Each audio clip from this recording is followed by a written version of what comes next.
Chapter 1. The Enigmatic Guest Emerges. What's up, fam? Welcome back to another chilling chapter. Before we dive into today's twisted mystery, Hercule Poirot and the Final Waltz of Death, hit me up. What made you smile today, and where in the world are you listening from? I'm featuring your stories in the next drop, so don't be shy. Now grab your tea, dim the lights, and get ready, because nothing in Whispers in the Fog is ever what it seems. The heavy rain lashed against the windows of the dilapidated manor, each thundering drop a reminder that the night held a sinister edge. A scream shattered the stillness, piercing through the howling winds, vibrating through the walls like a ghostly wail. In the shadows of the flickering candlelight, a body lay sprawled across the polished oak floor of the library, a crimson stain blossoming on the pristine white of her gown. Lady Eleanor Hadley, a well-known socialite of the English countryside, now struck down in the prime of her life. As the desperate gasps of the few assembled guests filled the room, thick with horror and disbelief, the atmosphere turned palpable with fear. "Ah, but the human heart, it hides many things, mon ami," mused Hercule Poirot, his sharp brown eyes glistening with intuition as he arrived amidst the turmoil. His presence was like a calm amidst chaos, with every aspect of his being emanating elegance and control. He took in the scene before him, dazzlingly sharp. Lady Hadley's blonde locks lay stark against the floor's dark wood, while nearby, an overturned chair whispered of struggle. Poirot's mind whirred, churning through potential motivations, secrets, and lies. The essence of humanity laid bare. Among those gathered in the library, suspicion unfurled like a hidden serpent. There was Gerald Hadley, the late Lady Eleanor's husband, his face as pale as the ghostly luminescence cast by the candle flames. It was no secret that his affections had strayed. Whispers of scandal around town had reached even Poirot's attentive ears. Then lurking ominously in the shadows was Amelia Brant, an old friend of Eleanor's, whose recent descent into bitterness had been all but palpable. Her jealousy was the talk of every tea party, and now the tension between her and the late Lady Hadley might have birthed a motive steeped in rage. Lastly, the sleek silhouette of Victor Hale, a dashing and enigmatic stranger, recently arrived in the town, yet with ties to Lady Hadley's past, sent ripples of uncertainty through the room. What reasons could this man harbor for being present on such a sinister night? With the storm still battering the manor as if nature were in league with the mystery at hand, Poirot began his inquiries. "I must ask you all, the moments preceding this tragic event, what transpired?" His questions flared into the air like the snapping of dry twigs in the darkness, drawing eyes towards each person in the dim light. Gerald trembled, clutching at the mantle, his words hurried and fraught. I was just in the study, reading. I heard the scream." A nervous swallow, shifty eyes. It would not do for him to be too rehearsed. Amelia, all tension and fraught decorum, interrupted him. "I had been with Eleanor, sharing secrets, and then the tempest grew fiercer.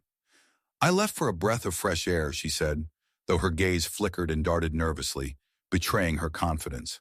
Poirot leaned in, capturing every detail in his mind. Each word, each hesitation, each fleeting glance held potential answers, or cleverly concealed alibis. Victor, however, remained unperturbed, a smirk curling his lips. "I was simply observing. Lady Hadley was the life of the gathering. Such vitality, it was intoxicating. His charm paid dividends to deception, rendering him a powerful wild card amongst the gathering's plot." Poirot regarded him closely, feeling the chill of concealed truths coursing through the air. After gathering scattered fragments of information, Poirot stepped back, his sharp intellect churning with greater urgency. Unbeknownst to the others, the late Lady Eleanor had recently inherited a hidden fortune, concealing the origins of her wealth, while an unopened envelope sat ominously at her desk, marked with Victor's name. Had sinister intentions lurked beneath his charming veneer? Or perhaps it was Gerald, desperate to rid himself of the marriage that shackled him to such a high society facade. As the clock ticked, counting away precious moments of resolution, Poirot decided to delve deeper into the tangled web. The questions remained. Who was truly guilty, and who merely posed as a pawn? The specter of betrayal darkly fogged the clarity of the night, and secrets clamored for exposure. Every piece of information felt significant, yet wrapped in illusions, leading towards plausible paths of guilt only to twist back as red herrings, silently sapping his certainty. Returning to the drafty room, Poirot saw each person sharpen in focus. Lady Eleanor's lifeless body now wore a shroud of cruel irony, with even greater motives yet undiscovered. With each interrogation, tensions escalated, and as they spoke, fleeting smirks and anxious glances created a tension palpable enough to cut. However, Poirot remained ever poised, listening intently as scratching truths attempted to unravel amidst the finger-pointing and accusations. In the following hours, the dark revelations began to unfurl, each character ensnared by guilt, yet ensnared tighter by fear. Just as Poirot felt a thin thread of clarity weaving through the shadows, an unexpected twist emerged, sharpening his keen instincts. A letter fell from Gerald's pocket, unnoticed by all but Poirot. It bore the seal of a gambling den and a date that implicated Gerald's debts with more than mere card games. A link that led to the hidden wealth of Lady Hadley, the kind that could entrap someone entirely unprepared. Yet when laying bare the evidence before the candlelight, Poirot discovered himself torn between the unfolding truths. As Amelia, too, revealed her hidden past with Victor, shedding light on the hidden connections that lingered like unwanted phantoms. One thread led to another, creating a tapestry of misunderstandings, but the heart of this enigma still lay buried. Finally, as the storm quietened to an eerie stillness, Poirot gathered the suspects once more. "Ladies and gentlemen," he began, his voice a taut wire drawing every hue in the room to him, "the answers lie within the human heart, darker than this storm." As he wove together the intricate details and deceptions, the emotional weight crushed down like the dreadful thunder, revealing two alarming truths. Gerald's crumble, ensnared by the gaming tables, was only a facade. Victor had indeed been present to assure Eleanor's impending fortune became his. The entwining of love, greed, and betrayal culminated in an unanticipated crescendo where loyalties shattered amongst nightmare truths. The denouement left everyone standing frozen, with hearts racing before Poirot, recognizing that the feigned innocence now painted darkly over each. With the final revelation hanging in the air, Poirot fixed his gaze upon Victor, his eyes narrowing. "It is you, the puppeteer of fate, who shall learn that the human heart, when corrupted, reveals the cruelest of fates. Poetic justice, n'est-ce pas?" The words cut through the remnants of the storm like a knife. Justice served, yet its shadow forever looming. Chapter 2. Whispers in the Dark. The whispering shadows danced along the walls of the dimly lit inn, curling and flickering with the erratic glow of candlelight as an unsettling silence settled over the gathering. Outside, the storm howled with bitter ferocity, tossing tree branches against the windows like frantic hands desperate to break through. In a corner, where the light barely reached, a solitary figure sat, his face etched with apprehension, clutching the lapels of his sodden coat. The tension was palpable, thick as the air before a crash of thunder, as if the very walls themselves held their breath, awaiting the next drop of dread.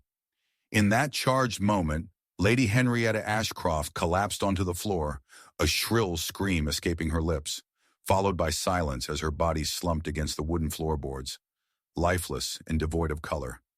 The guests, an ensemble of society's finest, now circled her fallen form, their expressions morphing into a grotesque mask of horror and disbelief. It was a macabre tapestry, the swirling shadows concealing secrets as heavy as the storm clouds outside, and Hercule Poirot stood amidst them, an island of calm in a sea of chaos.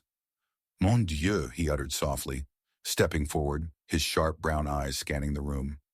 The dimness barely concealed the grim tableau that unfolded before him, each gasp and murmur a note in the symphony of despair that enveloped them. "Life in the shadow of death, it holds many secrets, does it not?" His voice was soft, yet carried an authority that demanded attention.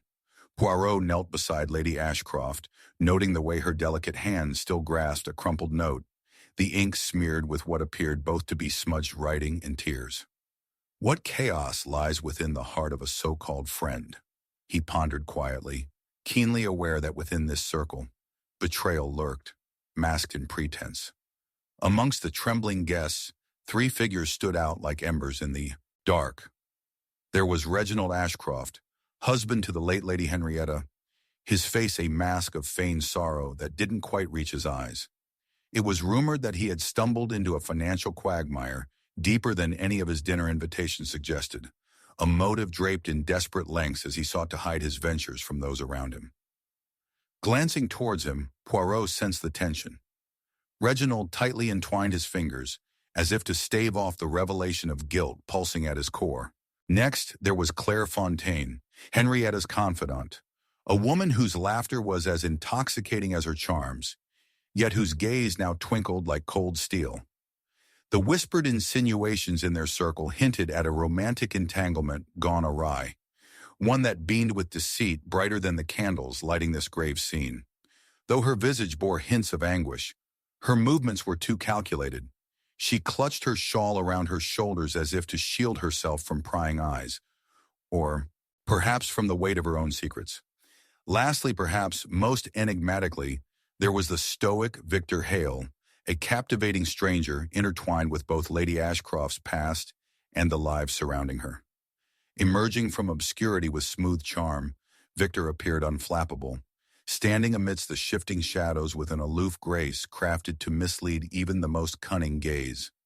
Poirot observed him closely, his eyes piercing, for Victor's presence had the air of a man who had waded into treacherous waters and found in them opportunity rather than peril. What motivations danced behind that enigmatic mask, he wondered. Ah, but the human heart, it hides many things, he mused silently. A tension-filled silence engulfed them as Poirot began his inquiries, each word falling palpable upon anxious ears. I must ask, what, dear friends, was the final conversation shared with Lady Ashcroft? His voice breathed life into the uneasy silence, challenging the shadows to reveal their truths. Reginald hesitated, his tone wavering. We were planning a charity event, a gala, one that was to elevate our standing once more, he stammered. Then Claire interjected with forced calm. Henrietta was overwhelmed with excitement, but her gaze shifted to Victor, who offered her a faint, unsympathetic smile. But perhaps it was too much for her fragile heart.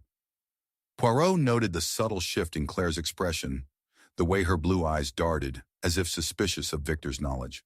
As Poirot could discern, the plot thickened like the fog rolling outside the window. Victor, with an aura of nonchalance, thrown in the midst of it all, spoke, seemingly detached. Her vibrancy was enchanting. She brought life to every room, even as shadows began to close in. His words danced dangerously close to a confession, each syllable weaving further confusion into the already tangled web. Across the room, as other guests cast wary glances at each other, unsupported accusations and hidden grievances began to emerge into view. Poirot moved through the room, not just as an investigator, but a silent observer honing in on nuances. The candlelight flickered, framing each suspect against an ominous backdrop. It was as if the shadows were alive, engaged in a secret plot of their own. A hidden note slipped from Reginald's pocket, unnoticed by the bustling crowd around him, yet caught by Poirot's astute gaze. He picked it up discreetly, the words scrawled in panic revealing a troubling context of debts attached to another affair entirely. High stakes beyond mere social reputation. Just as Poirot felt the fabric of certainty beginning to weave, a sudden revelation crackled through the air like a lightning bolt. While hush fell among the group, Poirot realized that an unexpected twist lay ahead. Claire and Victor, drawn together in pursuit of something deeper than friendship, now faced a reckoning they hadn't anticipated. With every assurance exchanged, a hidden loyalty tethered them like a tightly braided rope, a half-truth swirling into falsified love. As the storm raged outside and the candles flickered violently, Poirot gathered the guests once more. Silence now ruled with only the staccato of a heartbeat thrumming louder than the impending thunder. His steady voice echoed through the room. Alas, my friends, the truth shall emerge like a phoenix from the ashes of deceit. With meticulous clarity, he unveiled the threads of betrayal woven tightly among them, Reginald's debts, Claire's facade of friendship, and Victor's dangerous liaisons. Do you see, Poirot pronounced, his voice an instrument of crescendo. Lady Henrietta had discovered the cracks in each of your facades, exposing those unprepared for the truth lying just beneath the surface, each a whisper leading to death. In the ominous silence that followed, Poirot lingered his gaze upon Claire. But it is you, my dear, who wielded the dagger, not of steel, but of secrets buried deep. The betrayal, so sharp and hurtful, struck the room with chilling clarity. As the finality of Poirot's revelation carved a stark silhouette against their beleaguered selves, he intoned, "And in this storm, it is the whispers in the dark which carry the heaviest weight, for they unveil the heart's most profound betrayals." With that, the tension slackened. The storm began to fade, yet the gravity of truth would forever linger, much like the shadow that closed the gap where trust once thrived. Chapter 3. The Dance of Deception. In the stillness of the night, a frigid chill clawed at the air, wrapping itself around the gathering like an unwelcome cloak. It was not the storm raging outside that sent shivers down the spines of those within, but the unsettling atmosphere crafted by desperation and secrets hidden behind carefully curated smiles. As the clock struck midnight, the shadows outside coalesced into a dark vortex, swallowing the light from the flickering candles that struggled against the encroaching darkness. Then, an unthinkable noise shattered the stillness. A glass shattered, followed by a blood-curdling scream echoing through the grand hall, freezing all in their tracks. Poirot stood amongst the guests, his expression a quiet storm of concentrated resolve. He noted the way Lady Amelia's eyes widened in horror as she pointed toward the grand staircase, a smear of crimson glinting like a jewel against the stark white marble. There, sprawled on the staircase, lay the lifeless body of Reginald Ashcroft, the breath of life extinguished with sudden ferocity, his face forever contorted in a rictus of fear. "Mon Dieu," Poirot murmured softly, stepping forward as an electric tension filled the air. The heart indeed harbors many secrets, yet the cold embrace of death lays bare truths long buried.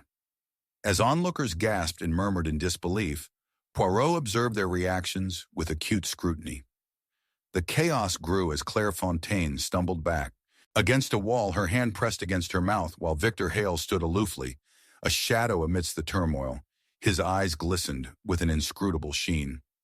Lady Amelia, her brow furrowed, clutched her hands together, her voice quivering. What could compel such violence in our midst? Fear, my dear Amelia, often reveals itself in the most grotesque of ways, Poirot responded, kneeling beside the fallen man, his sharp eyes scanning the scene with meticulous care. Everything here spoke of betrayal, the flurry of hastily covered whispers, the hidden motives bathed in darkness, and the glint of envy-soaked admiration still clinging to the room like a fog. In that grim tableau, Poirot discerned three main suspects, each entangled in their own web of duplicity. Reginald's wife, the late Lady Henrietta Ashcroft, had left behind a will that saw her fortune entangled in the affairs of those closest to her, stoking flames of greed amongst them. Reginald, a man around whom rumors of financial despair swirled like vultures, had much to gain from his wife's demise. Claire Fontaine, Lady Henrietta's confidant, had not only danced in the warm embrace of friendship, but had also woven love's intricate threads into a dangerous tapestry with Reginald, only to be shunned at last. Lastly, Victor Hale, with an enigmatic past and his eyes lurking just beyond the veil of the present, bore the demeanor of a man who had more to lose than he cared to reveal. As Poirot began his inquiries, each thread unraveled slowly but surely. He turned first to Claire, who trembled ever so slightly, her meticulous expressions betraying a deeper turmoil. "My dear Claire, what of your association with Reginald? Surely your falling out with Henrietta must carry its weight." For a brief moment, her eyes glinted with something that resembled anger before falling away from his gaze. Henrietta is a delicate flower, Poirot. One can only water a garden so much before it withers under neglect. Poirot noted the way production paused, her breaths coming in quick succession. His gaze shifted to Victor, who wore an impassive mask concealing any sign of trepidation. Victor, what say you? More than a mere acquaintance? Were you not intertwined in the fabric of their lives? And what of the late Lady Ashcroft's sentiments regarding your ties? Victor replied with smooth nonchalance. A man must seize opportunity where it arises. Life forces us to dance upon the precipice. His words dripped, with a rich provocation, almost as if encouraging the darkest suspicions to take flight. For hours, Poirot picked through the layers of their testimonies, weaving a path through inventive half-truths and outright lies. The storm howled beyond the windows, yet within the fragmented conversations, a varying discord painted the closeness of deceit. He honed in on a particular detail, a hidden note slipped from Reginald's pocket during the chaos, a hurried, scribbled acknowledgement of debts that hinted at extortion. Tension hung palpably in the air, and as the guests cast furtive glances among themselves, familiar with each other's foibles, Poirot sensed impending movements of revelation stirring in waited anticipation.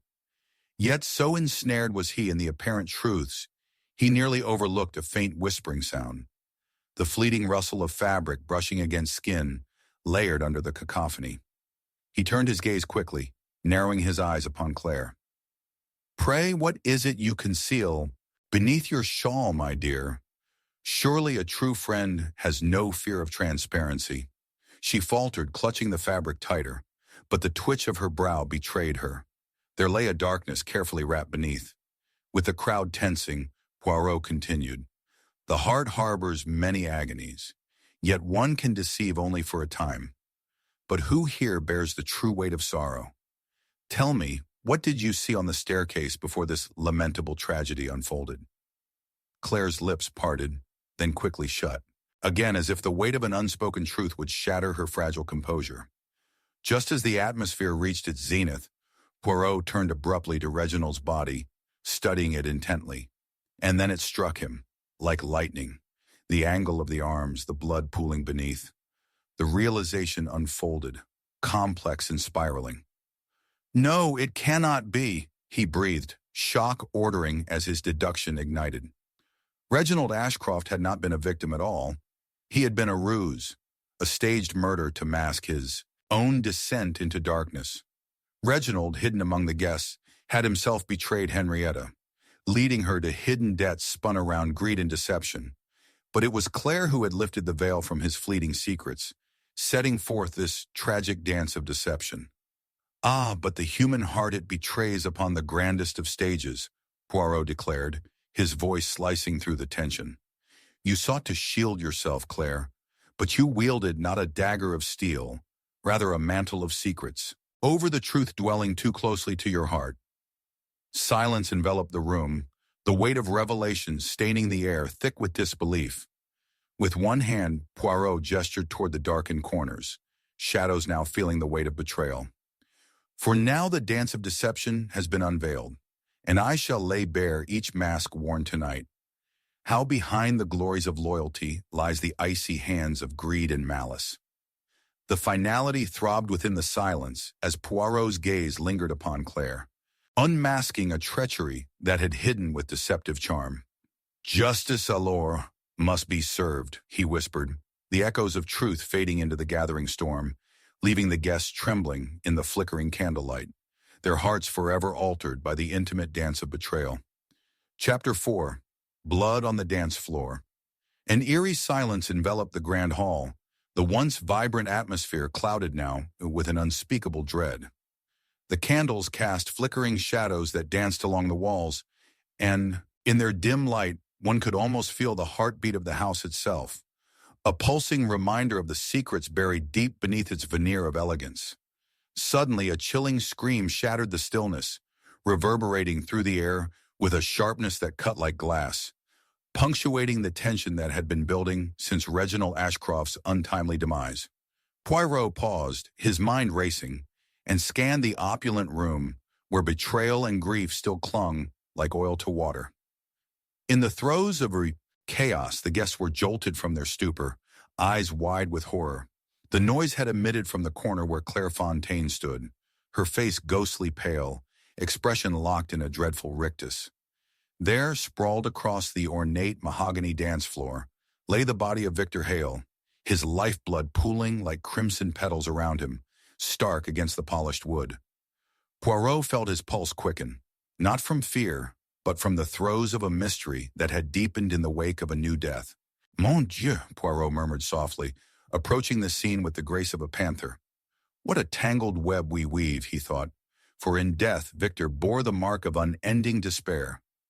Poirot knelt beside the body, taking in the details, the exquisite cufflinks, a gift from Lady Henrietta, now smeared with evidence of violence. The surrounding guests' faces morphed into masks of shock, yet behind their feigned grief lay shadows of guilt. His gaze fell on Claire, how her eyes flickered with a mixture of anguish and something far darker, a secret locked tight within. "Lady Amelia, your thoughts?" Poirot called, turning his attention to the trembling woman who had been closest to Victor at the time of his collapse. "What transpired here mere moments ago?" She caught her breath, visibly shaken, and shook her head slowly. I do not know, Monsieur Poirot. We were speaking, and then he just fell." Poirot tilted his head, studying her closely. "But are you certain you were merely discussing innocuous matters? Perhaps the proximity of the dance floor wafted the scent of betrayal?" Her brow knitted, betraying an inner tension conflicting with her calm facade. Lady Amelia hesitated, glancing at Claire, whose rigid posture seemed almost too still. Victor spoke of people he once knew, of debts and negotiations long overdue. Then, nothing. A sudden clatter interrupted their discourse as Reginald's name surfaced amidst the whispers. The guests exchanged furtive glances, and Poirot noted how sorrow and resentment commingled in their eyes. It was Claire who broke the thickening silence. Victor had dreams, ambitions that he rarely shared, perhaps interlaced with the shadows of his past, and she said, her voice barely above a whisper, laced with an uncharacteristic resonance. "What shadows might those be?" Poirot pressed, sensing an uncertainty linger behind her words. Claire stiffened, clutching her shawl closer to her shoulders. "You forget, Monsieur Poirot, we are all bound in a dance of deceit, are we not? What is hidden often stays unfound." Every word dripped with implications, but Poirot's gaze sharpened on a detail overlooked by the others. The scuff marks around Victor's feet, suggesting a struggle that had unfolded in that very moment. He felt a presence looming. No, a depth of connection interwoven among them all. The sudden change in the atmosphere brought a bitter chill to his spine. As he resumed his investigation, Poirot turned to Claire, trying to grasp any hidden truths. "What of your relationship with Reginald, my dear? Do you not recall your words exchanged prior to his death? Marred in betrayal and overshadowed by ambition, could there be a connection between this and Victor's demise?" The tremor in her voice gave away another truth, though she masked it behind a curtain of bravado. "Reginald was a frivolous man, addicted to extravagance. He had little regard for the debts he amassed." She paused. "You speak of betrayal, but surely you question his engagement with Henrietta's fortune? Would it not compel him to silence those who dared to unearth his secrets?" "Ah, but the human heart, it hides many things, mon ami," Poirot replied gently, allowing the tension to mount. Each heartbeat echoed in the heavy air, saturated with despair and cruelty. Poirot's inquisitiveness led him to Victor's belongings, wherein he found a concealed pocket containing a folded note inscribed with hurried scrawl, a warning perhaps, or a cry for help. He carefully unfolded it, revealing a namesake intertwined with debts that connected Victor, Claire, and Reginald. Each line was a revelation, a bridge to a past not easily forgotten. Here lay a whispered threat of exposure, stained with red ink, a harbinger of revenge, perhaps a death knell. Turning back to the group, Poirot felt uncertainty ripple through the air. Time blurred, and as he pieced together the fragments of truth, he followed thoughts that danced behind Claire's eyes. All were mired within an emotion that would soon erupt: rage, betrayal, desperation. But from whom would the final blow be struck? As he interrogated each guest, Poirot observed the deceptive play of their masks, impeccable performers adept at concealing their darkest desires. Yet one truth remained unmistakably clear. The floor was indeed stained, not only with blood, but with the echoes of deep-seated disloyalty. One individual might still be lurking, waiting for the right moment to strike once more. Poirot's breath caught with the realization. The note bore not Victor's name as the target, but rather Claire's. It was she who might find herself deftly entwined in a treacherous game of penury, someone resolutely driven by the need to protect her newfound status from a specter of financial ruin that would cast a long shadow upon her aspirations. As the final pieces clinked together in the grand puzzle, Poirot locked his gaze upon Claire. Her figure seemed to waver within the confines of her carefully curated veneer. In that moment, he understood that the final act of betrayal loomed high above them all. With eerie certainty, he turned to the group, summoning them with an unyielding resolve that would bring forth justice. "Ladies and gentlemen," he declared, his voice resolute yet quiet, "the masquerade is at an end, and it is time that each of you recognize that the heart, stripped bare, serves as both instrument and witness to the tragic dance of death, a dance that inexorably unfurls not just upon the innocent, but upon those whose secrets lie just below the surface. Prepare to unshackle the truth that binds you all, and thus marks its authors on the floor of this tragedy." The air shivered with anticipation as Poirot prepared to unveil the intricate web of deceit, where every secret hid another, and in that darkness, with blood staining the dance floor, he would reveal who truly remained behind the mask. Chapter 5. Secrets of the Masquerade. Lightning clawed at the skies outside, illuminating the grand hall and casting jagged shadows that whispered of chilling secrets and lingering dread. As thunder rumbled ominously in the distance, a palpable tension enveloped the opulent room, trapping the guests in a quagmire of uncertainty. It was within that storm-battered sanctuary that newly unveiled truths clashed with deceptive facades, each guest wrapped in their own web of treachery. Poirot stood at the center of it all, a small, polished figure emerging from the chaos, steady as the eye of the storm. The recent deaths of Reginald Ashcroft and Victor Hale hung heavily in the air, ghostly specters of betrayal, leaving an indelible mark on those assembled. Around him, three figures emerged, each cloaked in suspicion, their past entangled in a tapestry of lies and ambition. First there was Claire Fontaine, radiant yet marred by shadows of regret. Her enchanting demeanor had smoldered brightly among the guests of the evening, but the truth of her past threatened to eclipse her present. A woman of means reduced to navigating an abyss of greed and yearning, she had tangled herself in a web of relationships designed to elevate her status, leaving behind a trail of whispered debts that could undo her. Poirot considered, but the human heart, it hides many things, mon ami. Next stood Lord Marcus Thorne, an acquaintance of both victims whose suave exterior belied a roiling sea of resentment. His wealth was vast, yet the loss of his beloved sister to Victor's reckless schemes stifled his ability to forgive. What fuels such a fire, Poirot pondered, sensing the resentment that crackled around Marcus like aftershocks of a tempest. The stormy relationship between the two men had been marked by abrupt exchanges and hasty apologies, indicating that forgiveness had long since been abandoned to the winds of malice. Finally, Lady Amelia, the often overlooked cousin of Claire, hovered at the periphery. Her eyes darted nervously, revealing the fragility beneath her otherwise demure facade.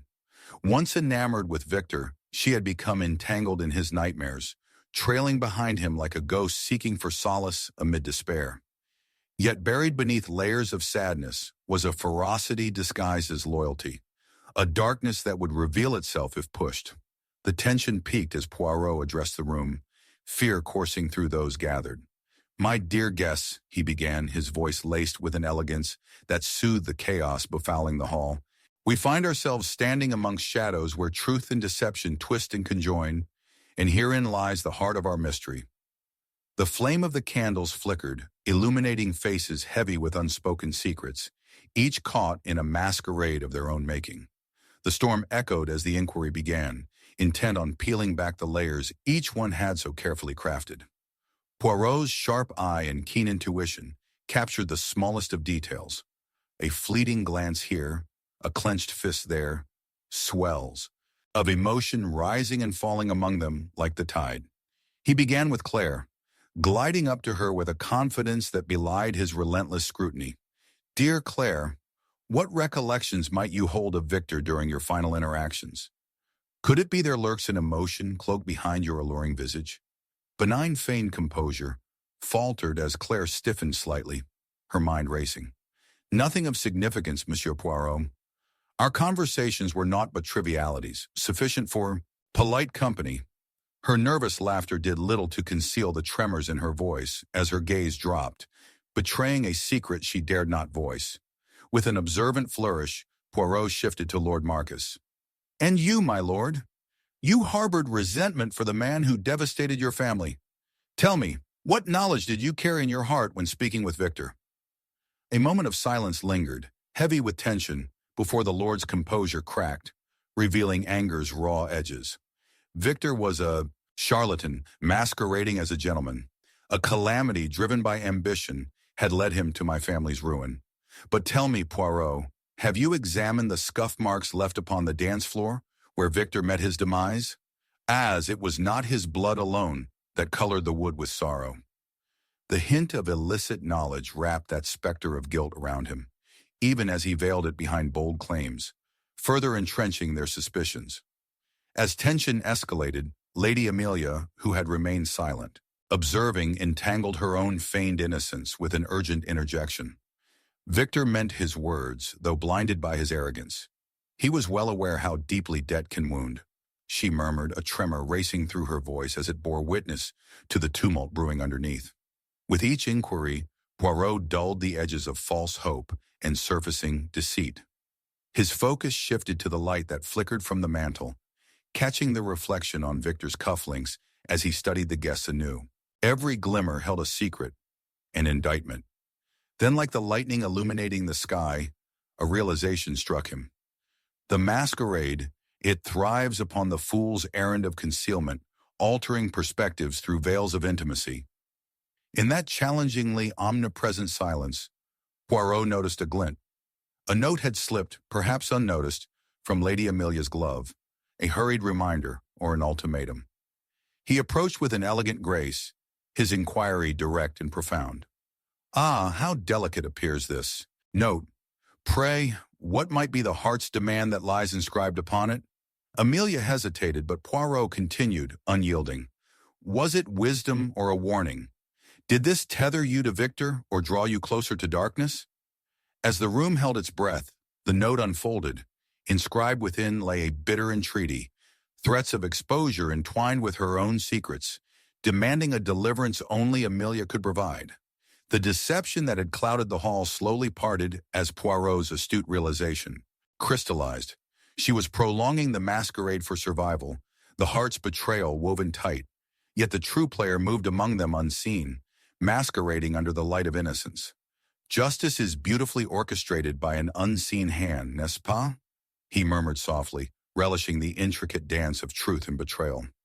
As the storm outside waned to a whisper, Poirot turned to face the assembly, unfurling the notes of discord. "Ladies and gentlemen, observe, the dance here this night is not one of celebration, but one that unfurls grief and duplicity alike.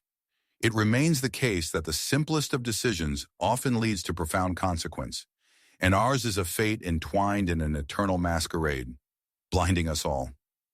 With that, Poirot unveiled the true connection tangled among the trio, as the final twist revealed Claire's dubious complicity in Victor's schemes of debt, a dance of survival that led to her unraveling.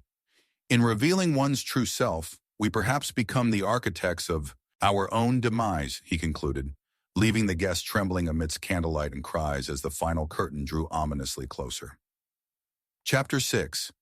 A Fatal Invitation. Darkness draped over the estate like an ominous shroud, a brooding silence hanging heavy in the air. The wind howled, battering against the windows like the desperate cries of spirits locked in torment. In the dim light of the candlelit drawing room, a single scream pierced through the stillness, echoing ethereally, a haunting prologue to the unfolding tragedy. As Poirot, the indomitable detective, stood frozen, his mind unfurling like the pages of a fragile manuscript, a vital question began to take shape. Who among them was the harbinger of this imminent death? The wax flickered, casting dancing shadows that seemed to weave stories of their own, concealing more than they revealed. Claire Fontaine, whose luminous visage now quivered with bewilderment, was the first to break the silence, eyes wide with terror. "It cannot be. Not here. Not tonight." Her voice trembled as she pointed a quivering finger towards the body sprawled lifelessly upon the ornate Persian rug, blood pooling around the torso like a grotesque flower. Lord Marcus Thorne lay slain, a dagger protruding from his chest with a finality that sent a chill racing through the hearts of the onlookers.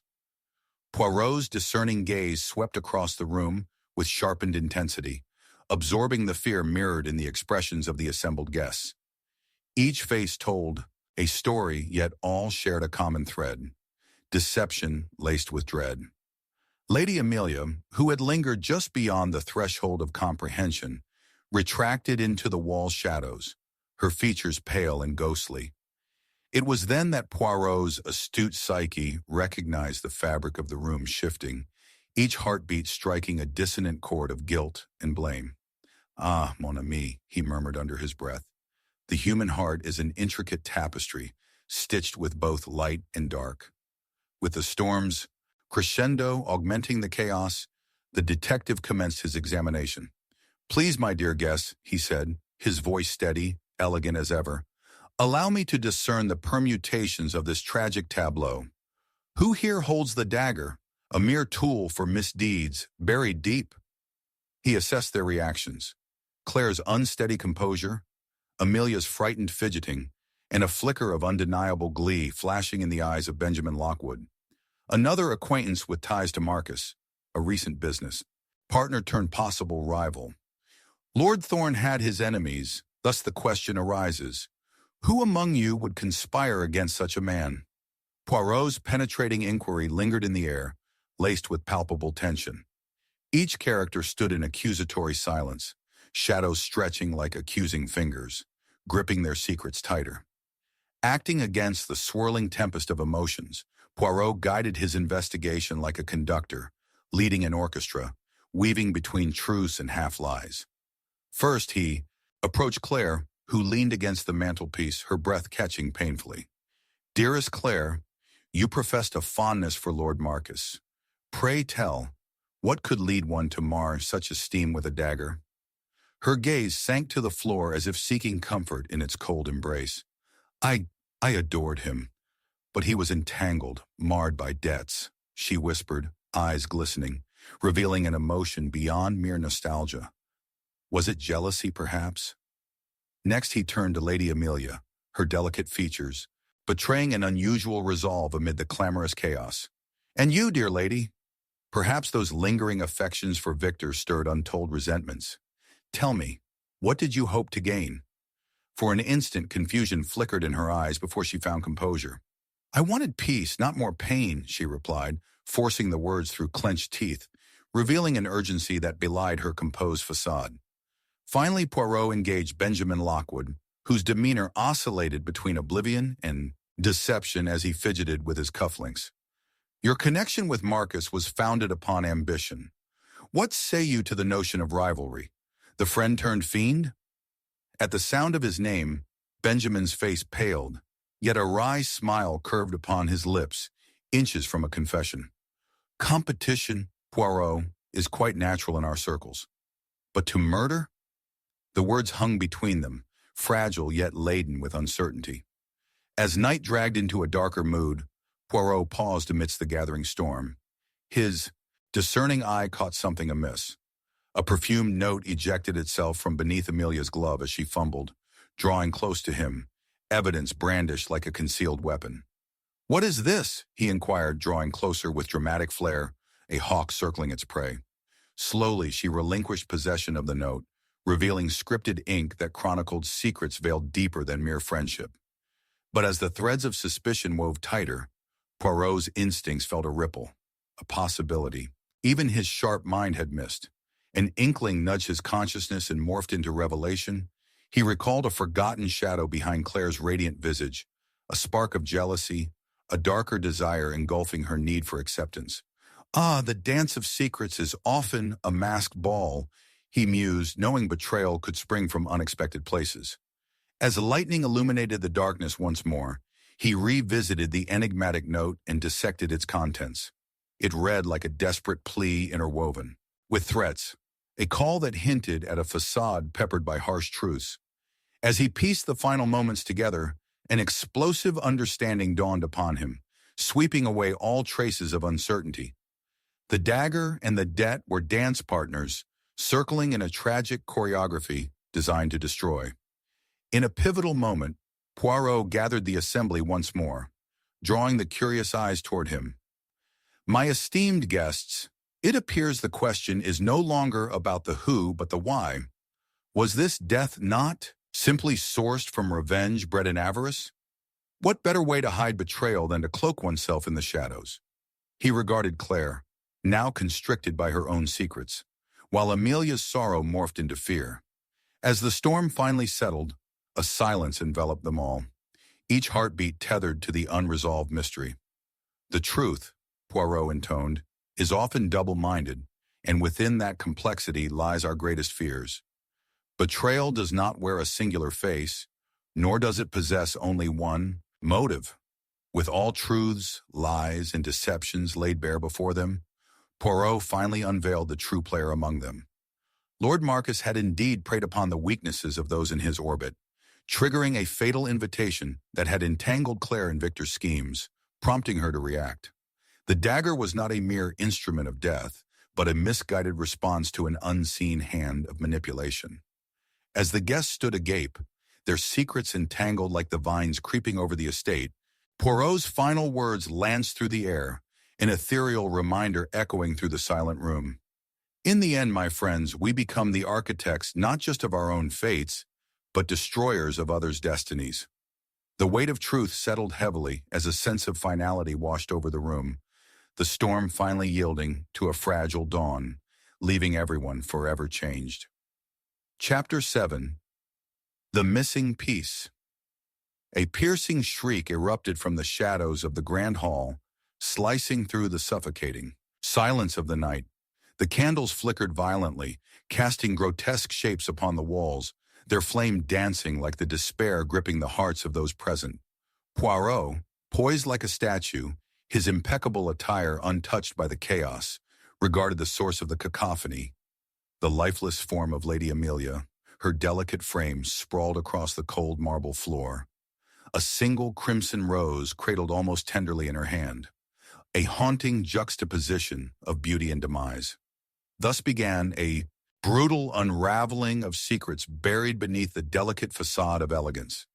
As the storm outside raged, thunder mixing with the silent gasps of the gathered guests, Poirot's mind whirred with curiosity and dread. Through the shifting shadows, he noticed Claire Fontaine pale and trembling near the grand fireplace, her eyes wide with terror and guilt. Benjamin Lockwood, his face a mottled canvas of shock and anger, stood rigid by the staircase, while Victor Devereux, loose-limbed but visibly shaken, clutched the banister like a lifeline, his sharp features twisted in disbelief. "Ah, mon ami," Poirot thought silently, his inner voice serene amid the storm's intuition. "What a delicate mess we find ourselves entangled in." Poirot approached the now iconic figure of Lady Amelia, noted the subtle but unmistakable tremor in the petals of the rose, indicative of haste. Did it not imply a connection to someone who had been drawn closer in those final moments? And where, might he ask, had the hateful blade slipped into her heart? He asked this question aloud, his elegant accent wrapping around the words like silk. "Pray tell, possessors of shadowed hearts, who among you dared extinguish such light?" As the assertion lingered heavily in the air, Claire found her voice, a tremulous whisper laden with guilt. "She was a friend. We shared secrets. She... Her words stumbled into silence, eyes darting toward Victor, who now bore an unsettling calmness, the kind seen moments before, tumultuous storms. And yet, Victor interjected with an edge, would it not be just like her to play the part of a martyr, forever in the throes of drama? Poirot's sharp eyes caught the small play of light reflecting off a broken cufflink, abandoned amid the clutter. Monsieur Lockwood, he inquired, tilting his head slightly, it seems your opulent attire has suffered an unfortunate fate. Might that tell a tale of unnoticed treachery? Benjamin's face contorted, exposing a fleeting flash of confusion, but it quickly morphed into outrage. Do not presume to implicate me, Poirot. Lady Amelia was a vital part of our endeavors. Her demise would only serve the interests of those hunting for power. His indignant defense rang hollow, echoing through the dimly lit chamber like the faint tolling of a bell. But Poirot, ever discerning, was quick to probe deeper. Time slithered forward. The seconds turned into excruciating minutes as Poirot meticulously gathered fragments of essence from each suspect. He noted Claire's fidgeting fingers, the way her gaze never settled, a mind wrestling with more than mere fear. There it was, a glimmer of deep-rooted resentment simmering beneath that facade of innocence. And you, Claire, perhaps the bitterness of your last encounter with Amelia warrants scrutiny? Jealousy does have a habit of transforming the heart, does it not? He allowed the weight of his words to hang palpably in the air, watching her reaction closely. Yet the darkest shadows were creeping ever closer, and Poirot suspected something lay amiss with Victor as well. He bore the hallmark of a man versed in deceit, his casual laughter less a balm and more akin to a dagger poised for a well-timed strike. Victor, Poirot bent slightly forward, have you considered the possibility that, in your entwinements, enemies do gather? Although she claimed to care for you, love can often be adorned in the guise of manipulation. With each word, he watched the mask of confidence slip further from Victor's face.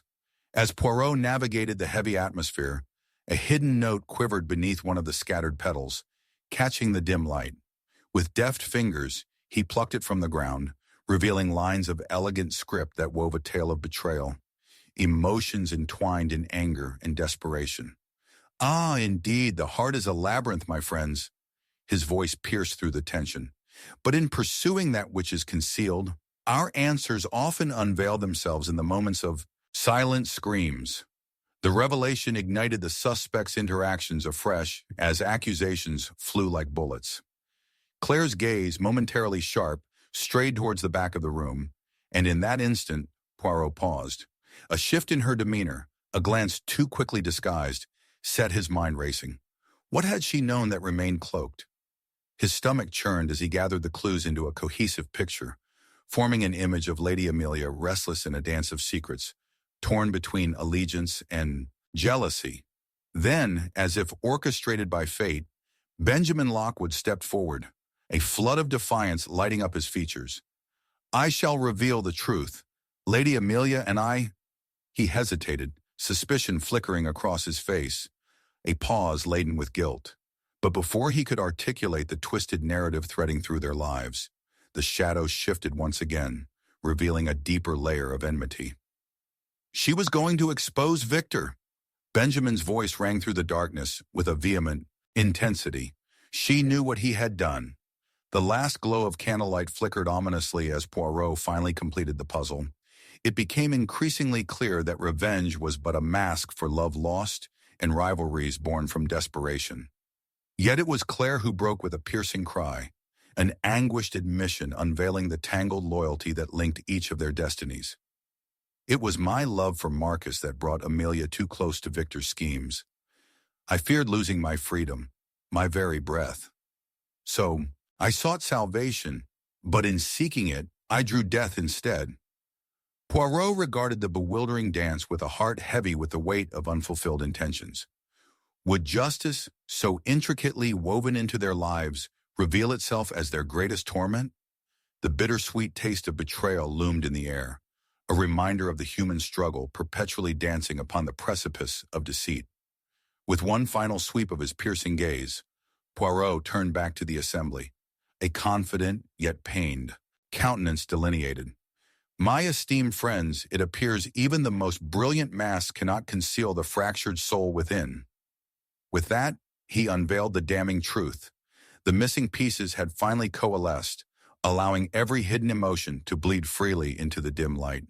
As the night reached its zenith, Poirot addressed them with eloquence, yet enveloped in unyielding despair. We are but players in this grim masquerade, and often it is within our betrayals that we lose not just those we seek to protect, but ourselves. The room descended into a heavy silence, as the storm outside murmured a mournful accompaniment, a disquieting reminder of lives forever altered by the tragic dance of deception. Chapter 8. Shadows of the Past. A soft sob echoed through the lifeless halls, a haunting melody entwined with the low growl of distant thunder. Outside, the tempest raged, as if nature itself had chosen this night to lay bare the secrets of an anguished soul. In the flickering candlelight, Hercule Poirot stood amongst the debris of both heart and heritage, surveying the tragic scene that lay before him. A once vibrant drawing room, now morphed into a gallery of despair, bearing witness to the weight of untold truths that lingered in the air like a thick fog. The lifeless body of Reginald Blackwood lay sprawled across the ornate Persian rug, disbelief painted across his finely chiseled features. His dark eyes, once filled with determination, now gazed blankly into eternity. A silver brooch gleamed oddly amidst the shadows, its shape an unfamiliar omen for those gathered in the room. Poirot's sharp mind raced with the implications of what he had witnessed only moments before. One fateful plunge of a dagger, an act laden with betrayal, leaving behind a cacophony of emotions fraught with suspicion. Reginald was not merely a man of wealth, he was a businessman of notorious reputation, motley threads of deceit woven into his past. Against the backdrop of the night's chaos stood three figures, each harboring a tangled web of their own. Genevieve, the ex-fiancée whose heart had been shattered by Reginald's infamous betrayal, sullied by the lure of wealth. Jasper, Reginald's childhood friend, who had silently believed in dreams of shared fortune, but now felt the sharp sting of envy. And lastly, Lillian, the mysterious woman adorned in layers of chiffon, her presence cloaked in evanescence, yet with histories entwined with those around her. Ah, but the human heart, it hides many things, mon ami, Poirot pondered silently, scrutinizing the ashen faces surrounding him. Genevieve stood rigid, her hands trembled, perhaps not from fear, but from the knowledge that too long she had borne the emotional weight of unresolved vendettas. Jasper, his brow knitted in a mask of tension, cast sidelong glances with a hint of something that stirred intrigue and suspicion. Lillian, however, seemed almost unfazed, her smile betraying no tremor despite the murder blighting their sanctuary. What facade lies behind that shrouded charm? Poirot mused, ever alert for the smallest of clues. As the candlelight flickered ominously, Poirot began his inquiries. "Pray tell, dear guests," he inquired, his voice unyieldingly calm. "Might we recount the moments leading to this tragic loss?" Genevieve's voice trembled as she recounted the evening's events, speaking of their last conversation, filled with bitterness and unresolved emotions. "He wished to unite our fortunes once more, only to reveal another woman by his side deemed more worthy," she declared, fury mingling with heartbreak, a real motive for passionate lamentation. Yet Poirot found himself unwinding Genevieve's seemingly straightforward narrative, sensing fabrications lurking in the shadows. The storm outside unfurled further turmoil, as Jasper recounted a tale spun in the threads of insecurities that draped the rich tapestry of their youth. "Reginald laughed at dreams we once shared," he spat, hands clenched by unsuccessful restraint. But all the while, he sought not to build, but to dismantle. His outrage fell flat, a reach without substance. Was it indeed envy that pierced his heart, or had betrayal taken hold in an altogether different manner? Poirot's eyes narrowed, detecting the currents within the man's voice that clashed against his continued nonchalance. And then there was Lillian. The air shimmered with unsettling contrast as she remarked lightly, "Reginald had strong nerves, one might commend him for that." Bearing no fear for falling from grace, clearly, she had said, glancing down at the brooch that now sparkled with an unsettling brilliance. Lillian's disconnection felt almost rehearsed, as though she reveled in her role. Yet the subtle tremor in her voice hinted at something deeper, a connection forged from pain long withheld. What past sins tie you to him, I wonder? Poirot mused silently, watching every flicker of emotion. As Poirot wove through the labyrinth of concealed truths, he approached the brooch, its shimmer now revealing itself as a possible lead. Its design, a motif from a long-forgotten tale, could unveil connections buried within time. This brooch, he remarked, addressing them all, is not merely ornamental. It represents legacies entangled with jealousy, ambition, and perhaps regret. The tension rose, weaving a tapestry of accusations, each thread sharper than the last.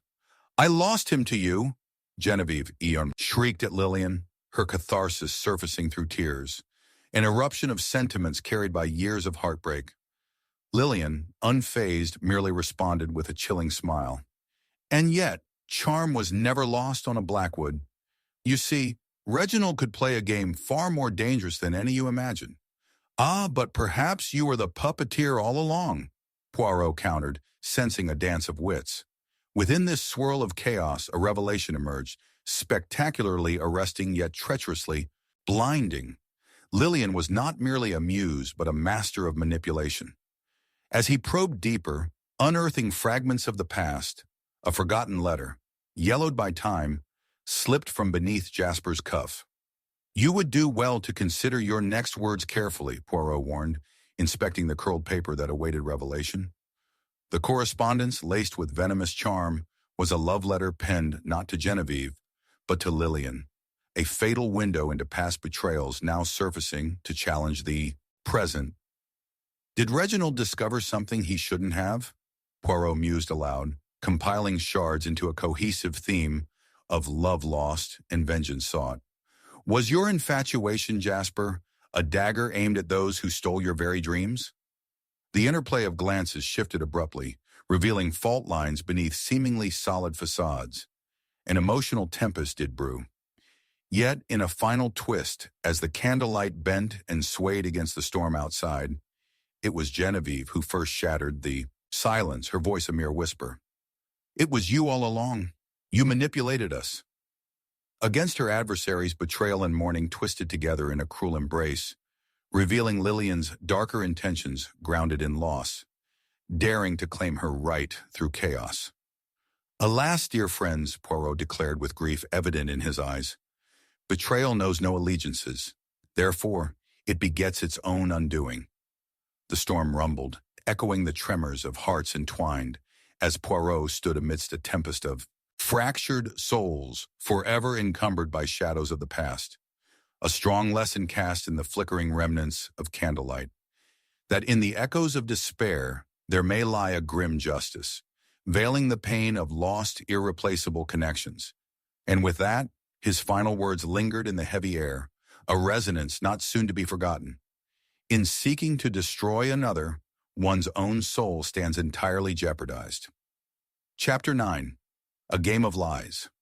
The moon hung low in the storm-laden sky, its pallid light flickering through the serried branches of an ancient yew tree, casting long shadows that danced ominously across the gravel path.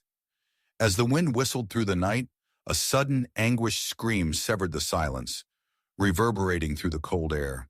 It was a sound steeped in despair. Anguish turned raw and desperate. Beneath the weight of the heavy rain, they found him. Lord Arthur Bexley, sprawled lifelessly on the floor of his secluded study, his face frozen in a mask of horror, a single, crimson stain blooming on his silk cravat. Hercule Poirot, summoned from the depths of an agonizing game of whist, arrived breathless yet dignified. The flickering of the chandelier cast eerie shapes upon the walls, revealing the dim truths of the room. He surveyed the scene with a practiced eye, noting the thick carpet drenched at its edges by the sporadic rain, and the parchment scattered across the polished oak desk, one of which bore a shocking message. Trust no one. The darkness seemed alive, pulsating with secrets and intentions hidden beneath the guise of civility. Gathered around the room, three figures hovered within the shadows, their expressions betraying a cauldron of emotions. Lady Seraphina Bexley, the grieving widow, her cheeks stained with tears that glimmered in the candlelight as she gazed fiercely at the lifeless form of her husband. Next to her stood Edgar Whitmire, Lord Arthur's closest confidant, his demeanor rigid, nerves flecked with anger masked by shock. Lastly, Felicity Grant, an enigmatic friend of the family, shrouded in mystery and wrapped in a veil of secrets, her eyes darting anxiously, as if unsure whether to mourn or flee. Mon ami, Poirot addressed the air, though it felt like a personal affront to the shadows themselves. The human heart within these walls speaks in riddles most strange. He approached the body carefully, noting the absence of a weapon, yet a tension lingered as palpable as the scent of damp wood. This was no accident. Here lies a tragedy crafted within the mind of cunning hands. Lady Seraphina, her anguish raw, broke the silence with an unsteady voice. He was to abandon me, Hercule. He spoke of a new life, a freedom purchased at the expense of our vows. Her gaze fell upon Felicity, then back to Poirot. What could possibly have driven him to such treachery? Was it not love that united us? The tension thickened like the fog outside, the truth lurking just beyond reach. Edgar crossed his arms, masking a furious vulnerability. Your husband was not what he appeared to be, Seraphina. He dabbled in connections most dubious, all the while teetering on the edge of betrayal. A hint of mistrust tinged his tone, his eyes narrowing as he cast a sidelong glance at Felicity. Perhaps his heart wandered too close to yours. Did it not, Felicity? The accusation hung in the dense air, igniting sparks beneath the surface. Ah, but the whispers of the past hold no merit in unraveling the present.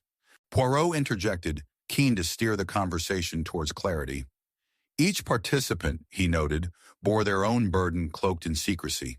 He turned his attention to the scattered papers upon the desk, his keen eyes sifting through remnants of uncertainty. What say you, dear friends, to the contents of these letters? Surely they hold crucial tales of your collective folly. As Poirot continued his inquiries, he discerned beneath the facade of grief a dizzying tapestry woven from deceit. Lady Ikonaichoriyidi, Seraphina's anguish posed a vulnerability, but wrapped within it, Poirot sensed an undercurrent of calculation. Edgar's anger perhaps belied an unrequited love. Felicity, an ever-watchful guardian of secrets, held too many strings leading to the heart of the mystery. Each clue drew him deeper into their world, yet under each question lay a red herring, casting deceptive shadows upon the truth. There lies a passage marked by mutual envy, said Poirot, as is often the case among those who dwell in shadows. Tell me, Felicity, where were you at the time of Lord Bexley's demise? The rain may have concealed much, but secrets always find their way to the surface. Her eyes momentarily flickered with discomfort, betraying her innocent facade. I was tending to my studies, she stammered. Yet something in her posture suggested a greater deception where kindness should reside. I had no reason to harm Arthur. The sharpness in her tone attempted to mask the quiver of uncertainty. Poirot noted the peculiar crease in a letter that slipped from her grasp, its ink still glistening wet with hasty ink. Its contents overlaid a thin veil of subtext, a private correspondence anchored in longing, imploring intimacy. Could it be the final piece of a tragic puzzle? Had Felicity nurtured more than mere friendship? The investigation spiraled enigmatically through corridors of suspicion, with each encounter unveiling more than merely words. An offhand remark from Edgar spoke of loans and debts, entwined with dark dealings, a shadowy association with a wagering criminal whom Arthur had once betrayed. He sought vengeance, you see. Perhaps this blood spills for his debts reclaimed? The accusation rang sharply within the dim study, claiming residence in the storm of betrayal that churned outside. Yet the rain rattled against the panes, a distraction Poirot endeavored to disregard as he pieced together their interconnected lives. The web of lies pulsed, both Edgar's fury and Felicity's. Despair was palpable, though beneath those currents resided a betrayal too intimate to remain hidden. As Poirot poised to unveil the final threads, The unsteady candlelight cast flickering contours that seemed to twist their features grotesquely. With the storm raging outside, Poirot gathered the trio, the suspense curling around them like the shadows embracing the walls. "It is here, my friends, that the game reveals its depths," he pronounced solemnly. "A truth so profound it ignites the very core of your being. Arthur's death was neither spurred by jealousy nor betrayal, but rather by a darker force lurking beneath the surface. And who, pray tell, could cast such a pall?" Edgar's voice broke, raw with desperation. "Your inequality of affections has shrouded the matter in confusion, my dear friends. It was neither your love nor your pain that concluded your bonds. The wound is inflicted by one who walks amongst us, masked in pity." With that, Poirot pointed a steady finger toward Seraphina. "You, dear lady, held the dagger that severed life from breath. Your sentiment bore a sharp edge. For as Arthur sought freedom, you conspired with a darkness known only to you." Gasps darted around the room, terror clashing with disbelief. "You dare claim I—" "Ah, but it is the truth," Poirot interjected, his expression hardening into resolve. "Your dependency bred suffocation, a desperate grasping at shadows. In revealing Arthur's heart, you sealed both his fate and your own." As tensions swelled, another revelation quickened the air. The letter Felicity had dropped now bore a name etched within. An accomplice who conspired from the shadows, a hidden lover who, driven by passion, pushed Seraphina to the brink of tragedy. Now it became ominously clear that within the confounds of affection lay a labyrinth of pain, betrayal, and manipulated intentions, morphing each soul into a deadly pawn in a wretched game. In the culmination of breath, Poirot addressed them all with somber finality. "In this game of lies, one finds that when the heart propels us toward vengeance, it is the soul that we later seek to reclaim. You, dear Seraphina, have lost far, far more than you ever sought to destroy." As the truth settled heavily within the dim room, the tempest raged outside, its melancholy echoing the wretchedness born of ill-fated love. Poirot stood framed by candlelight, his silhouette a reminder of justice delivered, wounds unapologetically bared, and a solemn lesson, looming luminously in the gathered darkness. The answers whispered through the tumult hinted at a bitter echo. Betrayal devours the very essence of love. "Remember this, my friends," his voice cut through the stillness, unwavering. "In the pursuit of lies, one enkindles passions that beckon only sorrow, for in seeking to deceive another, one blurs the boundaries of one's own heart." Chapter 10. The Final Clue. The piercing shriek of an owl punctured the stillness of the night, sending a tremor of unease through the ancient walls of the Bexley estate. Rain drummed incessantly upon the slate roof, drowning out the distant rumble of thunder, which echoed the tumult of hearts within. Poirot, his heart attuned to the subtleties of human emotion, sensed the despair clinging to the air like a lingering specter. "Mon ami," he muttered softly to himself, "the shadows cast are not merely from the flame. They are born of our very souls, craving illumination." In the cold, flickering glow of the fireplace, shadows danced eerily across the faces of those now gathered in the study. A hallowed ground turned crucible of secrets. Lady Seraphina, her face pale and drawn, clutched a lace handkerchief, the delicate fabric now a battleground for her tears. Edgar Whitmire fidgeted beside her, his fury simmering beneath the surface, a tightly coiled spring just waiting for the slightest provocation. Felicity Grant, watching from the far corner, appeared calm yet utterly unnerved. Her eyes darted, furtively revealing an undercurrent of mischief that betrayed her tranquil visage. The scene of death was still fresh, a chilling whisper of the first victim haunting the room, where Lord Arthur Bexley once exuded charm and charisma. Now that charm lay extinguished, leaving behind only the echoes of betrayal and sorrow interwoven in the very fabric of his being. Poirot moved through the room with purpose, allowing his keen eyes to revel in the smallest of details.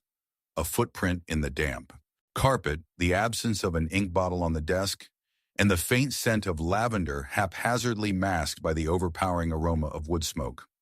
"Fear not, dear friends," Poirot intoned, his voice sinking into the thick silence. For the truth is a hardy creature. It gleams brightly even when cloaked in the shadows of deceit. Edgar's laughter, a brittle sound devoid of humor, pierced the tension. You speak as though truth is some benevolent guardian, Poirot. It is a beast, ready to rip apart the very fabric of reality. I would caution you to tread lightly in this land of serpents. Ah, but the human heart, it hides many things, mon ami, Poirot replied, his gaze steady upon Edgar. And it is often in the tenderness of our affections that we discover our most grievous faults. With those words still echoing, Poirot directed his attention back to the scattered letters on the desk. One parchment caught his eye, crumpled and smeared with a dark, viscous stain. Blood, perhaps, or the ink of farewell words left unsaid. He picked it up delicately between his fingers, carefully examining the scrawl. The letter revealed a longing, an entreaty for Arthur to consider a reunion promised upon an abandoned promise. Yet the signature was a mystery, suggesting that Felicity had not been as benign as she appeared to be. Felicity, Poirot called, his voice steady and commanding. What do you make of this note?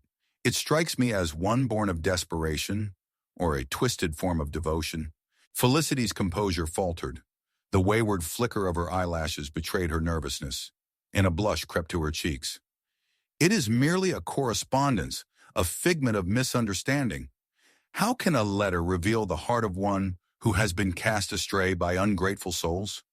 Poirot smiled gently, appreciating the length of her eloquence, yet aware of the jagged edges lurking just beneath. But it is often in the flourish of our pen, dear lady, that our truest intentions are unfurled. The tension in the room thickened, resembling the onset of a tempest anew, and Poirot shifted his focus to Lord Arthur's widow, whose grief still shrouded her intentions. Lady Seraphina, he began, watching the way she instinctively straightened her posture. What was it between you and Arthur that may have led to this unimaginable betrayal? Can it be that love bore a price too high? Poirot, you must understand, our marriage, while steeped in affection, teetered on the brink of despair. He wished to abandon our life together, to reforge his path in a way that I could never follow, she stammered, her voice trembling with righteous indignation. As a woman scorned, I am less than capable of the crime you accuse me of.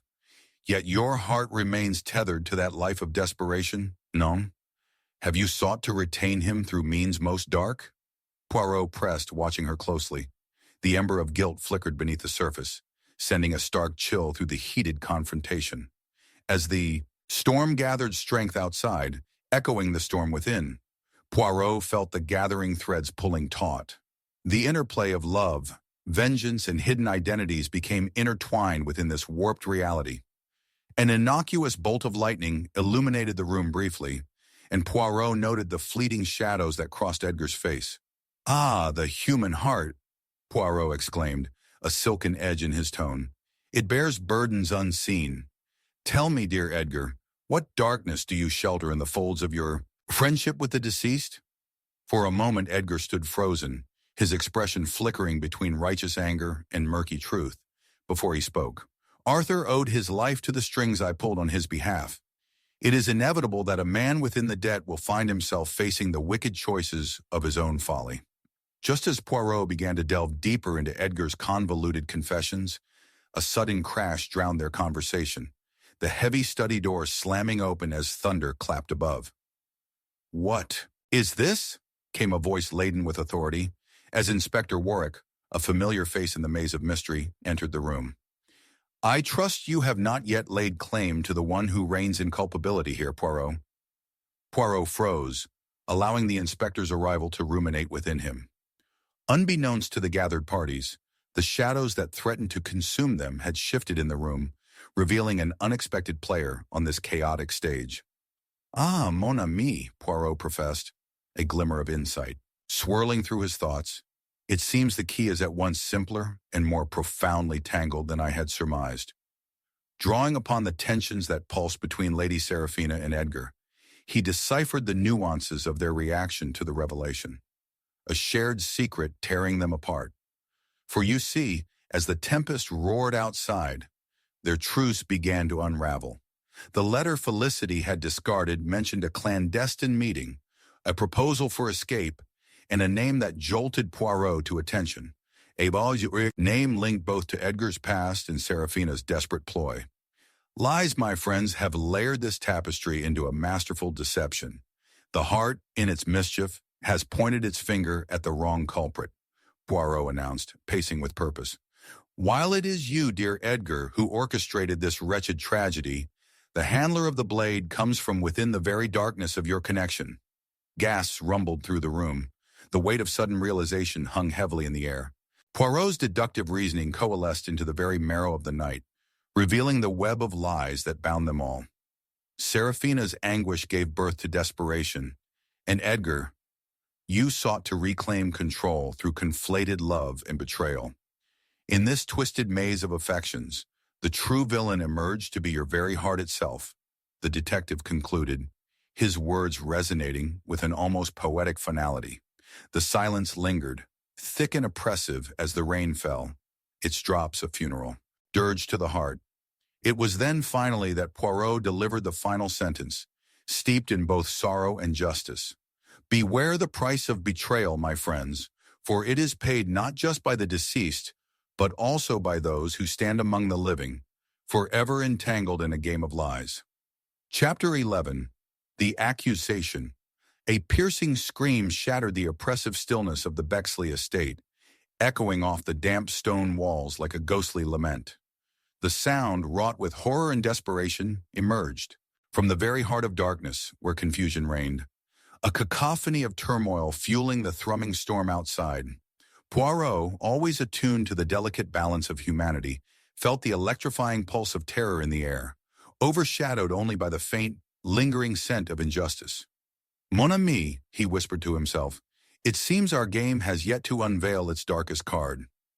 In the dimly lit study, where shadows intertwined with candlelight, the atmosphere throbbed with a palpable tension. The guests, once mere figures within a tragic tableau, now shifted uneasily under the weight of suspicion that clung to them as insistently as the heavy rainfall drummed against the windows. Lady Serafina, her alabaster skin streaked with tears, bore the sheen of raw grief, juxtaposed with an unyielding resolve. Edgar Whitmire, his posture rigid as a coiled serpent, watched the turmoil unfold with an unreadable expression, a mask that only hinted at the chaos brewing beneath. Felicity Grant, poised yet restless, surveyed the scene with eyes that sparkled with suppressed secrets, a maelstrom of emotions lurking beneath her calm facade. What a curious turn of events, Poirot remarked, moving with purpose across the room.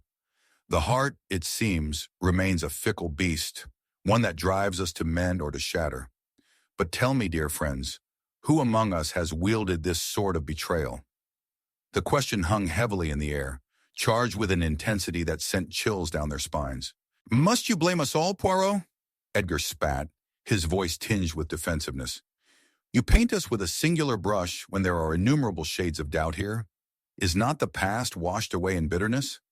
Ah, but the past, it clings to us, like shadows that refuse to dissipate. Non, Poirot asserted, his keen eyes assessing the interplay of emotions swirling around him.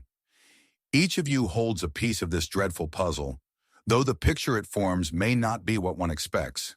Within moments, Poirot's observant nature picked up on minute details, the flick of a glance here, the trembling of a hand there, each a memoir of what lay hidden.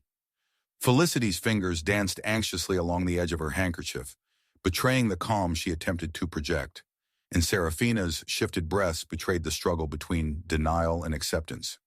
Tell me, Lady Serafina, he prompted, raising an eyebrow toward the widow, how does one reshape the remnants of love turned to ashes? Love, she repeated, her voice a hoarse whisper. What remains of love in a world consumed by hatred and betrayal? Arthur's ambitions took him away from me, lured by whispers far too enticing. I had thought that love could prevail, but naivete had misled me. A bitter smile fractured her porcelain features. And now our bright past lies obliterated amidst the wreckage of broken dreams. Poirot interjected, careful to tread lightly yet firmly. Eloquent words, dear lady, yet the heart may mask its cruelest intentions. Have you thoughts that could bring solace to a restless spirit? His eyes bore into her, each moment lingering in silence scarred by suspicion. As she faltered, the tension was interrupted by Edgar's sudden outburst. You, Poirot, harbor misconceptions. Wounded hearts often seek comfort in blame. For what have I, the faithful friend, received in this snare of deceit? Suspicion is cast upon me as if I were the serpent in Eden. Arthur's debts were burdensome. Did he not owe me a small fortune? Ah, Poirot noted thoughtfully. But debts can breed desperation, my friend, particularly under the cloak of ambition. How one manages a debt reveals much of a man's mettle. Desperation shone clear on Edgar's face as he stepped closer to Poirot, the hawkish gleam unwavering in his gaze. And what do you intend to examine, Poirot? Shall we sift through confessions? For each of us here has donned a mask. Shall we unveil our demons to find an inevitable conclusion? Poirot's gaze strayed to Felicity, whose silence spoke volumes of unacknowledged fears. Felicity, dear lady, he began with precision, you remain too cool, a tempest beneath the serene waters. What say you to the accusations that spiral about? Is there not a thread that you could pull from the tapestry of distrust? Felicity raised her chin defiantly, though the mirage flickered with uncertainty. I merely observed, Poirot, observed the chaos among you. To imbue my quietude with deceit would be beneath my character. Yet her eyes danced, betraying a flicker of a secret arcane. As the storm outside roared with renewed ferocity, Poirot began examining the clues scattered through the room. The shattered remnants of Arthur's past were strewn like fragments of sorrow. He traced his fingers over the crumpled letters on the desk, restoring each to an order imbuing context. Correspondence that spoke of desire, of clandestine meetings shrouded in twilight, tainted by their intertwined destinies. Moments later, another scream rent the air, more visceral than the first.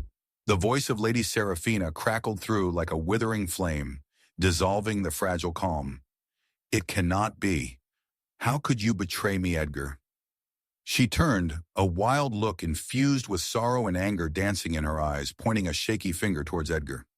To seduce our trust with the weight of secrets not yet spoken. Speak. What have you to say? Edgar, momentarily frozen, seemed to congeal beneath the weight of her accusation. He stammered, grasping for the occupant of reason amid a tempest of unfurling revelations. I only wish to protect your dignity, Seraphina. Howls of wind bled through the oppressive silence, intertwining with the raw pain that erupted in the room. Poirot felt the air shift, electrons realigning, as the paths of betrayal converged dramatically. Ah, but the confusion of the heart can yield dire consequences, he murmured. Such is vengeance when cloaked in love. Yet which heart, I ask, remains true?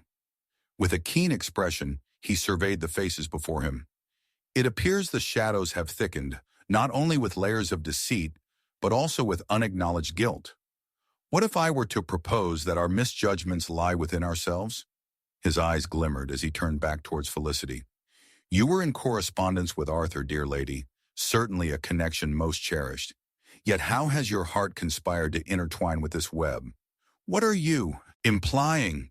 She gasped, her facade cracking. No one here has the right to question my loyalty. He stepped closer, a hand raised in placation. Yet your eyes say more than your lips choose to permit. What hidden vendetta choruses between you both? For beneath your coolness lies the fire of hidden grievances. A nervous energy whipped among them, and the emotional turmoil surged anew, leaving them undone. Poirot had maneuvered them precisely to this nexus of confrontation. Let us speak plainly, he continued. The revelation is not simply imperative to your guilt, but to the very fabric of truth woven through betrayal. One must ask, who among us is the traitor? He allowed the silence to settle as storms quaked ferociously outside, whispering of moral ambiguity in an uncaring world, a cacophony of reckoning. The darkest betrayal often lives within, he concluded as the last pieces collided. And it is the heart, the very nature of self, that still plays a hand in this dreadful game. In the dim light, the truth surged forth. Felicity's connection to Edgar burgeoned beyond mere kinship, reflecting a darker alliance that played within the tragic tapestry of passion and betrayal. Poirot's piercing gaze lingered upon Edgar and Serafina before converging on Felicity, her carefully constructed mask fracturing under the weight of unveiling. "Take heed, my friends," Poirot spoke with deliberate calm, a weight echoing within his tone. "In this labyrinthine complex of love and despair, it is the pursuit of comfort that lay bare our greatest vulnerabilities. Let the heart not only heed the call for affection, but also the price of betrayal steeped in shadow." As the final truth illuminated the room, laughter twisted into a haunting irony that reverberated off the walls while betrayal revealed itself amidst the storm. The game unveils itself, amici, forever entwined by the misconceptions we dare to embrace. Chapter 12. The Last Waltz. A single echoing gasp shattered the stillness of the Bexley estate, reverberating through the still, rain-soaked corridors like the haunting refrain of a forgotten melody. The candlelight flickered, casting long shadows that danced eerily across the walls, while the relentless storm outside beat against the windows with a fury that mirrored the turmoil within.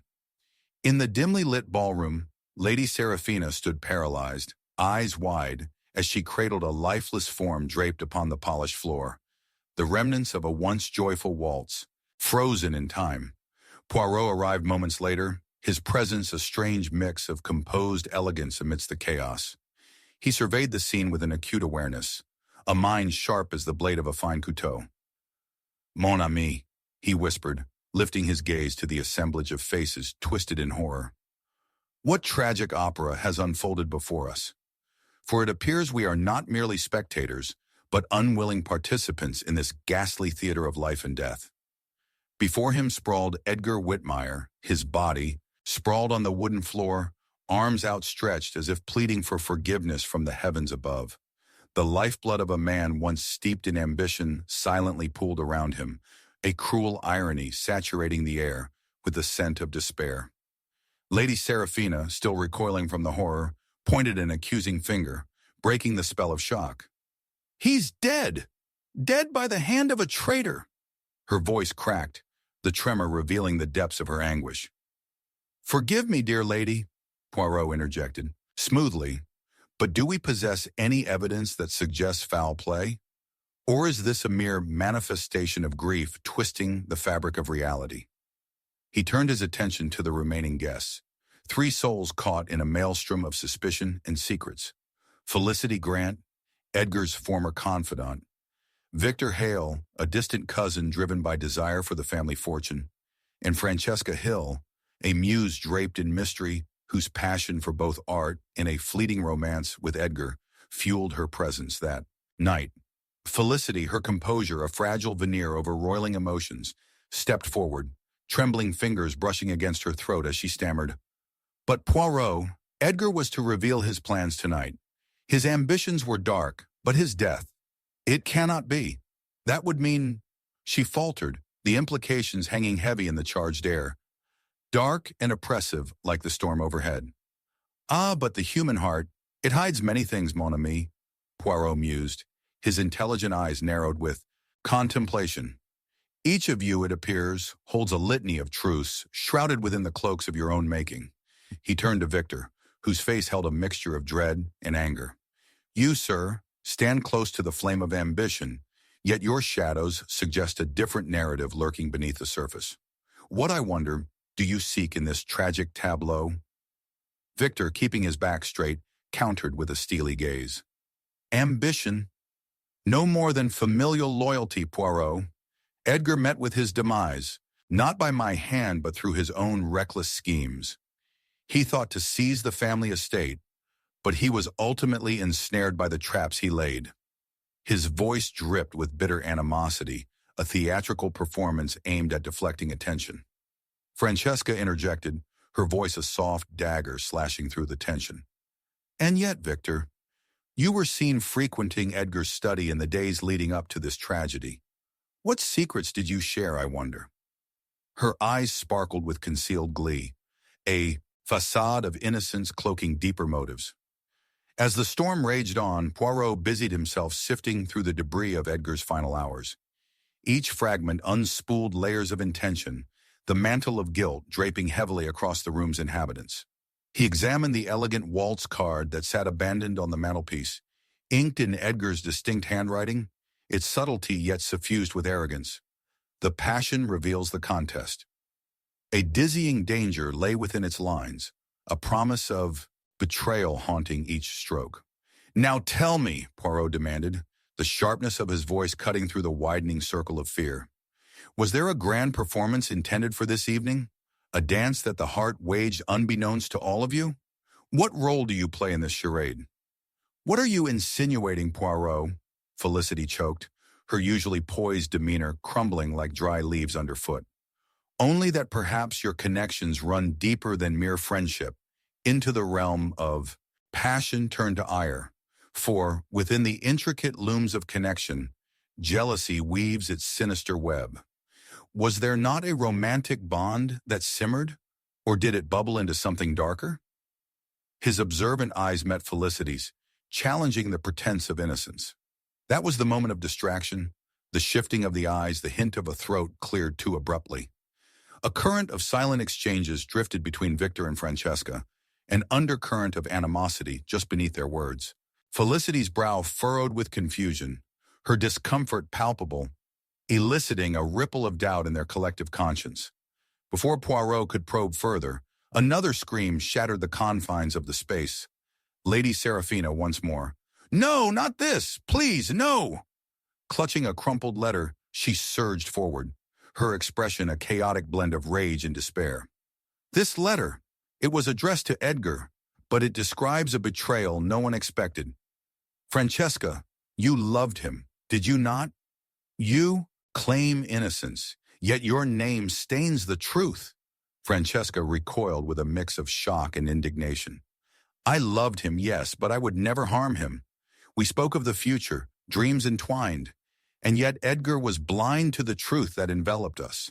Her voice trembled, revealing an intense vulnerability, a heart worn on the sleeve of grief. Poirot grasped upon the tension thickening in the air, the fleeting glances, the broken promises, the veils of ambition.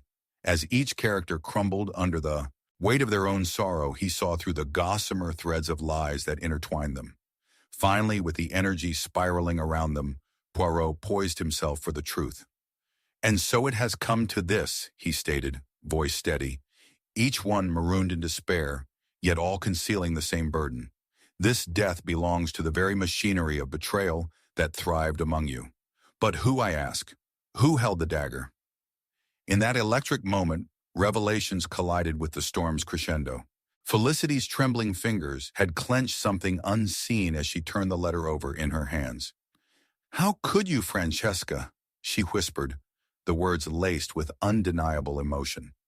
"You have misled us all," Seraphina shouted, fury intertwined with incredulity.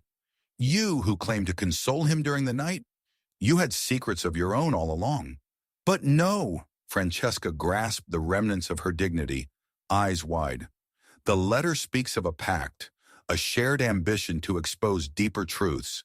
It was not a threat, but an opportunity for renewal that Edgar turned into a curse." Then Poirot unveiled the ultimate layer. "My dear friends, your ambitions and affections entwined birthed envy and rage. Let us ponder this. Edgar's ambitions were but a reflection of your own desires for glory, each one of you as guilty as the last in this conspiracy of fate." A wave of realization washed over them, exposed in layers of betrayal and long-held grievances. Tears mingled with fury as they grappled with the reality that not only lust, but the complexities of their entangled lives seeped into a singular act of fatality. Yet here we are, bereft of grace, pursuing an answer through suspicion. Poirot's voice, calm and deliberate, drowned out the storm outside. "The final dance remains not between lovers, but a cautionary tale of us all, your heart's desires entwined with the fragility of trust." In the end, as the storm subsided and dawn pierced the horizon, Poirot delivered the final word, a barreille, quiet but resonant admonition. "Remember, mes amis, we are often our own worst enemies, dancing to the melodies of our failures. Let not the heart become the instrument of our demise,